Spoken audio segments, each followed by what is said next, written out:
Assalamualaikum warahmatullahi wabarakatuh. Saya Aisyah Amini. Di sini saya akan menyampaikan materi pertama dari makalah kelompok kami. Pengertian fonetik. Jadi fonetik itu adalah ilmu yang menyelidiki bunyi bahasa tanpa melihat fungsi bunyi itu sebagai pembeda makna dalam suatu bahasa. Kata sifat fonetik adalah fonetis. Secara etimologis, fonologi berasal dari dua kata Yunani, yaitu fon yang berarti bunyi dan logos yang berarti ilmu. Maka pengertian harfiah fonologi adalah ilmu bunyi. Fonologi merupakan bagian dari ilmu bahasa yang mengkaji bunyi. Fonologi berkonsentrasi pada persoalan bunyi. Material bahasa adalah bunyi-bunyi ujar. Kajian mendalam tentang bunyi-bunyi ujar ini diselidiki oleh cabang linguistik yang disebut fonologi. Di dalam fonologi, bunyi-bunyi ujar ini dapat dipelajari dengan dua sudut pandang. Sudut pandang yang pertama adalah bunyi-bunyi ujar dipandang sebagai media bahasa semata, yaitu fonologi yang memandang bunyi-bunyi ujar demikian disebut dengan fonetik. Nah ya, jadi fonetik tadi adalah bunyi-bunyi ujar yang dipandang sebagai media bahasa semata. Lalu ada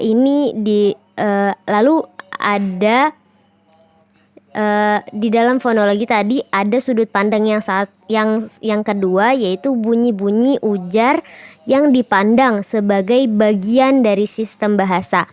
Bunyi-bunyi ujar merupakan unsur-unsur bahasa terkecil yang merupakan bagian dari struktur kata dan sekaligus berfungsi untuk membedakan makna. Fonologi yang memandang bunyi-bunyi ujar itu sebagai bagian dari sistem bahasa lazim disebut fonemik. Secara umum dapat dikatakan bahwa fonetik adalah bidang linguistik yang mempelajari bunyi bahasa, baik itu prosesi terbentuknya dan bagaimana bunyi diterima oleh telinga pendengar tanpa memperhatikan apakah bunyi tersebut mempunyai fungsi sebagai pembeda makna atau tidak. Bismillahirrahmanirrahim. Nama saya Majidi dan saya ingin menjelaskan tentang jenis fonetik. Secara umum, fonetik dibagi tiga, yaitu fonetik organis, fonetik akustis, dan fonetik auditoris. Yang pertama adalah fonetik organis, bisa juga disebut dengan fonetik articulatores atau fonetik fisiologis. Dan fonetik ini adalah yang mempelajari bagaimana mekanisme alat bicara yang ada dalam tubuh manusia menghasilkan bunyi bahasa. Bunyi bahasa itu diucapkan dan dibuat, serta bagaimana bunyi bahasa diklasifikasikan berdasarkan artikulasinya. Fonetik jenis ini banyak berkaitan dengan linguistik, sehingga oleh para linguis, khususnya para ahli fonetik, cenderung dimasukkan ke dalam linguistik dan akan dibicarakan dalam uraian selanjutnya. Yang kedua adalah fonetik akustis. Fonetik ini mempelajari bunyi bahasa dari segi bunyi sebagai gejala fisis atau fenomena alam. Bunyi-bunyi diselidiki frekuensi gitarnya, amplitudo, intensitas, dan tembernya. Ini fonetiknya ilmu yang mempelajari hakikat bunyi yang mengklasifikasikan bunyi berdasarkan hakikat bunyi tersebut. Fonetik jenis ini banyak berkaitan dengan fisika dan laboratorium fonetis, berguna untuk pembuatan telepon, perekaman piringan hitam, dan sejenisnya. Yang ketiga, yang terakhir adalah fonetik auditoris. Fonetik ini mempelajari bagaimana mekanisme telinga menerima bunyi bahasa sebagai getaran udara. Fonetik ini cenderung dimasukkan ke dalam neurologi ilmu kedokteran. Nah, jadi Dari ketiga jenis fonetik ini, yang paling berurusan dengan dunia linguistik adalah fonetik articulatores. Sebabnya, fonetik ini yang berkenaan dengan masalah bagaimana bunyi-bunyi bahasa itu dihasilkan atau diucapkan manusia. Sedangkan fonetik akustik lebih berkenaan dengan bidang fisika. Sedangkan fonetik auditoris lebih berkenaan dengan ilmu kedokteran, yaitu neurologi. Meskipun tidak tertutup kemungkinan linguistik juga bekerja dalam kedua bidang fonetik itu. Assalamualaikum warahmatullahi wabarakatuh. Perkenalkan, nama saya Bulkia. Saya akan menjelaskan mengenai alat ucap. Nah, alat ucap ini bisa juga dikenal dengan artikulator karena dia penghasil. Nah, artikulator ini ada yang bersifat aktif dan ada juga yang bersifat pasif. Nah, kalau yang bersifat aktif berarti alat ucap yang bergerak menghasilkan bunyi bahasa seperti lidah, bibir, paru-paru, dan yang lain-lain. Nah, kalau artikulator pasif berarti dia alat ucap yang tidak bergerak, tetapi dia disentuh atau didekati oleh artikulator yang aktif untuk menghasilkan suara seperti langit-langit. Nah, sebelum itu kita akan mengetahui terlebih dahulu apa itu alat ucap ya. Alat ucap itu adalah organ yang berfungsi dalam pengucapan bunyi bahasa. Nah, seperti yang kita ketahui bersama, bahwa sumber kekuatan utama dalam membentuk bunyi itu adalah udara yang keluar dari paru-paru yang kemudian mendapatkan hambatan sehingga terbentuklah bunyi bahasa. Nah, paru-paru ini merupakan salah satu alat ucap. Nah, dari sini kita mengetahui bahwa alat ucap itu adalah hal yang sangat penting bagi manusia dalam mengucapkan bunyi bahasa. Nah, secara rinci di sini ada 25, kalian juga bisa melihat di slide dan serta gambarnya juga ada 25 alat ucap yang dimiliki oleh manusia secara rinci.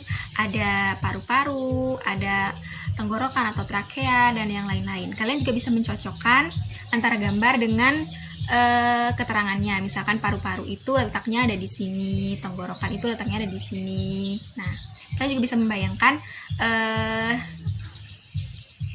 kemudian secara umum alat ucap itu sebenarnya ada 10. Nah, yang 10 ini mereka mempunyai fungsinya masing-masing. Yang pertama ada paru-paru atau lungs. Paru-paru atau lungs ini berfungsi dalam mengeluarkan udara yang menjadi sumber terbentuknya bunyi bahasa. Yang kedua, ada pangkal tenggorokan atau larynx. Nah, pangkal tenggorokan ini adalah sebuah rongga di ujung pernapasan, di ujung saluran pernapasan. Nah, pangkal tenggorokan ini berfungsi untuk mengeluarkan udara dari paru-paru. Nah, biasanya rongga tersebut dapat membuka dan juga menutup. Nah, ketika rongga tersebut membuka akan membentuk bunyi vokal. Kalau dalam bahasa Indonesia itu seperti huruf A, I, U, E, O. Nah, kalau dalam bahasa Arab kan kita sudah pernah belajar di ilmu aswat di semester 2 ya kalau nggak salah. Nah, tapi kalau rongga tenggorokan tersebut menutup akan membentuk bunyi konsonan seperti huruf B, huruf C, huruf Z, Z, dan yang lain-lain. Nah, kemudian yang ketiga ada anak tekak atau pharynx. Nah, biasanya gunanya itu sebagai saluran udara yang bergetar bersama-sama dengan pita suara. Nah, jadi pita suara itu merupakan dia adanya itu biasanya di sekitar tenggorokan ya, kalau pita suara itu. Kemudian yang keempat ada pita suara atau vocal cords, yaitu fungsinya sebagai katup yang mengatur jalannya udara dari paru-paru melalui tenggorokan. Nah, pita suara ini dapat membuka luas ataupun menutup. Akibatnya akan memunculkan rongga di antara pita suara yang disebut dengan glotis. Nah, kemudian yang kelima ada langit-langit lunak atau velum dan anak tekak atau uvula. Nah, langit-langit lunak dan bagian ujungnya ini yang disebut dengan anak tekak atau uvula tadi dalam menghasilkan bunyi bahasa dapat turun dan juga naik. Nah, ketika kita bernapas normal, langit-langit lunak dan anak tekak tersebut turun sehingga udara dapat dengan leluasa melalui hidung kita, termasuk ketika membentuk bunyi nasal. Kemudian ada langit-langit keras atau platum. Nah, dalam menghasilkan bunyi bahasa, langit-langit keras itu menjadi artikulator pasif. Nah, artikulator pasif tadi artinya dia tidak bergerak namun dia dikenai atau disentuh oleh alat ucap yang aktif. Nah, adapun artikulator aktifnya itu adalah ujung lidah dan tengah lidah. Nah, Berarti antara ujung lidah dan tengahnya lidahnya ini akan menyentuh langit-langit keras sehingga akan terbentuk bunyi bahasa. Nah, kemudian ada gusi atau alveolum. Nah, dalam membentuk bunyi bahasa, gusi merupakan titik artikulasi, sedangkan artikulator aktifnya itu kemudian ada gusi atau alveolum. Nah, dalam membentuk bunyi bahasa, gusi merupakan titik artikulasi, sedangkan artikulator aktifnya itu adalah ujung lidah. Nah, bunyi yang dihasilkan oleh gusi tersebut biasanya disebut dengan alveolar. Nah, selain itu, gusi dapat bersama-sama dengan daun lidah atau lamina membentuk bunyi bahasa sehingga menghasilkan bunyi laminal. Nah, gabungan antara kedua bunyi tersebut disebut dengan lamina alveolar. Kemudian ada gigi atau dentum. Nah, ketika membentuk bunyi bahasa, biasanya yang paling berperan penting itu adalah gigi atas. Gigi atas biasanya bersama-sama dengan di bibir bawah. Kemudian ada gigi atau dentum. Nah, biasanya dalam membentuk bunyi bahasa yang paling berperan penting itu adalah gigi bagian atas. Nah, gigi atas biasanya bersama-sama dengan bibir bawah atau ujung lidah. Bunyi bahasa yang dihasilkan oleh gigi atas dan gigi bawah disebut dengan dental. Nah, kemudian ada bibir atau labium. Ketika membentuk bunyi bahasa, bibir atas berfungsi sebagai artikulator pasif bersama-sama dengan bibir bawah yang menjadi artikulator aktif. Nah, bunyi yang dihasilkan oleh kedua bibir ini disebut dengan bunyi bilabial. Nah, kemudian ada lidah. Ketika membentuk bunyi, lidah berperan aktif menjadi artikulator. Lidah dapat dibagi menjadi 5. Ada lidah, ada akar lidah, ada pangkal lidah, tengah lidah, daun lidah, dan ujung lidah. Nah, mungkin itu saja yang bisa saya jelaskan. Ini adalah ringkasan dari materi-materi yang ada di makalah. Mungkin kalau kalian ingin lebih jelas lagi, kalian bisa melihat di makalah. Terima kasih. Selanjutnya, tempat artikulasi. Seringkali orang mengartikan artikulasi sebagai pelafalan atau pengucapan bunyi bahasa. Pengertian itu benar dan kurang spesifik. Para ahli linguistik mengartikan secara lebih spesifik, yaitu artikulasi sebagai penghasilan bunyi yang melibatkan otot-otot berbicara mulai dari paru-paru sampai ke rongga hidung. Menurut Ashmat HP, artikulasi yakni mempelajari bunyi bahasa yang dihasilkan oleh alat-alat bicara yang aktif atau artikulator. Bunyi-bunyi bahasa tersebut akan membentuk suatu kata yang bermakna untuk menginformasikan suatu dalam peristiwa komunikasi. Dalam menghasilkan bunyi bahasa dibutuhkan alat ucap pembicara yang berfungsi dengan baik sehingga terjalin komunikasi yang baik. Artikulasi merupakan salah satu sarana yang memegang peranan penting dalam menghasilkan bunyi bahasa. Menurut Ashmat HP, beberapa titik artikulasi yang menjadi hambatan atau penentu jenis atau nama bunyi bahasa ada 12, antara lain 1. Artikulasi bilabial, yaitu bibir bawah dan bibir atas. 2. Artikulasi labiodental, yaitu bibir bawah dan gigi atas. 3. Artikulasi apikodental, yaitu ujung lidah dan gigi atas. 4. Artikulasi apikoalveolar, yaitu ujung lidah dan gusi atas. 5. Artikulasi apikopalatal, yaitu ujung lidah dan langit-langit keras. 6. Artikulasi laminoalveolar, yaitu daun lidah dan gusi dalam. 7. Artikulasi mediopalatal, yaitu tengah lidah dan langit-langit keras. 8. Artikulasi dorsovelar, yaitu punggung lidah dan langit-langit lunak. 9. Artikulasi uvular, punggung lidah, yaitu punggung lidah dan anak tekak. 10. Artikulasi laringal, yaitu laring atau tenggorokan. 10. Artikulasi faringal, yaitu akar lidah dan dinding tenggorokan. 12. Artikulasi glotal, yaitu celak pita suara. Assalamualaikum warahmatullahi wabarakatuh. Saya Anissa Nur Ahyana. Jadi di sini saya akan menjelaskan tentang proses fonasi serta klasifikasi bunyi. Oke, langsung saja.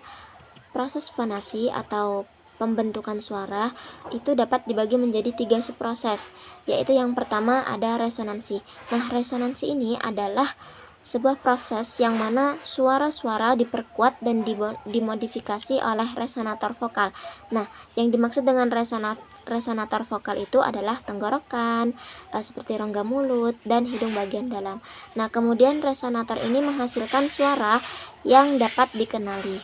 Kemudian subproses yang kedua adalah artikulasi. Nah, pada artikulator vokal seperti lidah, langit-langit lunak, kemudian bibir itu memodifikasi suara yang disuarakan. Para artikulator menghasilkan kata-kata yang dapat dikenali. Kemudian subproses yang ketiga yaitu radiasi. Nah, pada proses ini suara yang dihasilkan untuk dipancarkan ke lingkungan sekitar sumber suara tersebut. Kemudian saya akan menjelaskan secara singkat tentang proses menghasilkan suara. Nah, di sini ada 3 proses, yaitu proses yang pertama, kolom tekanan udara digerakkan menuju pita suara. Nah, pada proses ini udara dipindahkan dari paru-paru dan diarahkan menuju pita suara dengan gerakan yang dikoordinasi oleh diafragma, otot perut, otot dada, dan tulang rusuk. Kemudian proses yang kedua adalah pita suara bergetar sesuai dengan siklus getaran. Nah, pada proses ini suara dipindahkan ke garis tengah oleh otot-otot laring, saraf, dan tulang rawan. Siklus getaran terjadi berulang kali. Satu siklus getaran berupa getaran ke arah atas dari garis dasar. Nah, kembali menuju garis dasar, terus mencapai puncak amplitudo pada arah yang berlawanan dengan getaran pertama, kembali lagi pada garis dasar. Nah, getaran cepat pada udara yang diciptakan oleh siklus getaran berulang akan menghasilkan voice sound yang sebenarnya hanya berupa busy sound, yang kemudian diperkuat dan dimodifikasi oleh resonator saluran suara dan menghasilkan suara seperti yang kita kenal. Kemudian proses yang ketiga, saluran suara, resonator, dan artikulator. Nah, pada proses ini hidung, faring, dan mulut berfungsi menguatkan dan memodifikasi suara sehingga menjadi susunan huruf dan kata-kata yang kita kenal. Baiklah, kita akan beralih ke penjelasan selanjutnya, yaitu tentang klasifikasi bunyi. Nah, klasifikasi bunyi bahasa itu dapat dikategorisasikan menjadi 8. Nah, diantaranya adalah yang pertama, vokal, konsonan, dan semivokal. Namun secara umum bunyi bahasa itu sendiri terbagi atas 3 macam, yaitu vokal, konsonan, dan semivokal tadi. Nah, pengertian dari bunyi vokal sendiri adalah bunyi yang arus udaranya tidak mengalami rintangan. Nah, pada pembentukan vokal tidak ada artikulasi.